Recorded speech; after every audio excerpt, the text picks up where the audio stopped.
Let's start getting in reactions now. Rajiv Chandrasekhar, former telecom entrepreneur and now member of the Rajya Sabha, joins us. Rajiv, many thanks for joining us. You probably just heard Siddharth taking us through the key highlights of what the telecom minister has announced as part of the new telecom policy. What do you make of it? No, I haven't, Shireen, I'm abroad, so I really haven't seen the details and the fine print of this. But prima facie, I'm a bit underwhelmed by the policy because I think going into this, we clearly knew what the objectives were. We needed to improve the whole regulatory environment and fix the TRAI, which has been the cause of a lot of this confusion in the last few years. We needed to fix that. We needed to address broadband penetration in the country. We clearly have lagged behind wireless in terms of broadband. And we needed to fix some of these other issues of licensing and spectrum availability and so on and so forth.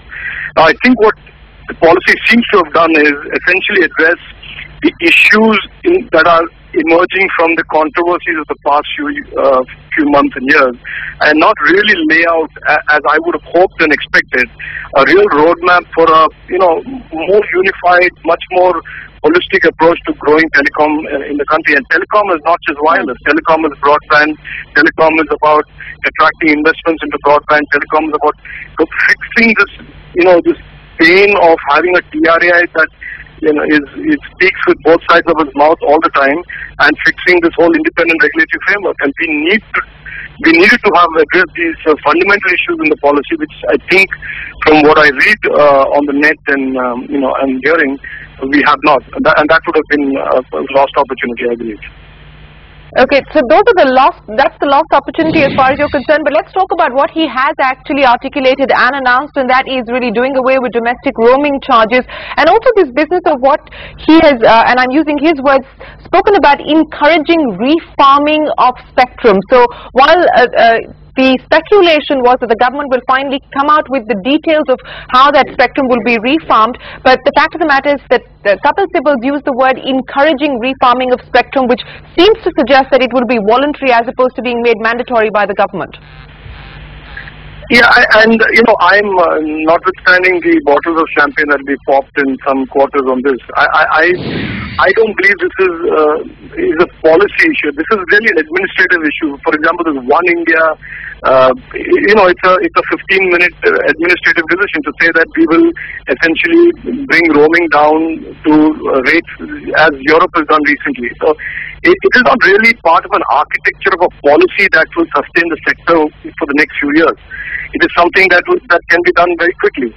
On the issue of spectrum refarming, I really don't understand what that means. I'm not sure if it's an attempt to allow the spectrum sales between companies who have it but don't have the customers, and some sort of a soft, backhanded way of merging companies and their assets. In this case, the spectrum as an asset. So I'm not sure what it means. It sounds very great. But I still believe and I maintain that there are many other fundamental policy issues that should have been addressed in NTP 2011 that would have addressed the problems that we have today from NTP 1999. So that I believe is a lost opportunity, and I hope this is not the last word on that. Rajiv, you have a point there. NTP 99 was full of details. 2003 was also an effort in that direction. 2011 is short on several details. But one quick point which I want you to comment about, this says that the government will frame an exit policy which will be different from a surrender policy. Now again, a clear reference to the point that you just mentioned, the new telcos licensed in January 2008. How should the exit policy operate in this environment, if at all, if you agree that there should be an exit policy of some sorts, and how can it be different from a surrender policy?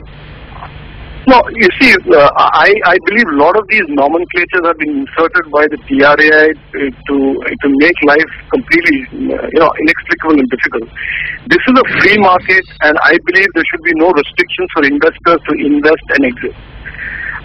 But there are, at the same time, there ought to be clear obligations for the investors to do what they are supposed to do under the license agreement.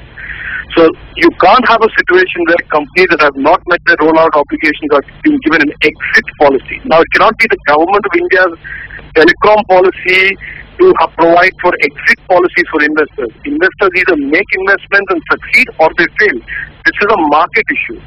So I don't think the government of India should be focused on providing for exits out of for investors. Point number one. Point number two, and I have said this on a couple of occasions, and now from the recent letters between the government ministers, it becomes clear that the finance minister has agreed that if there is a company that is exiting a license that it got in 2008 at 2001 prices, the government must impose a windfall tax.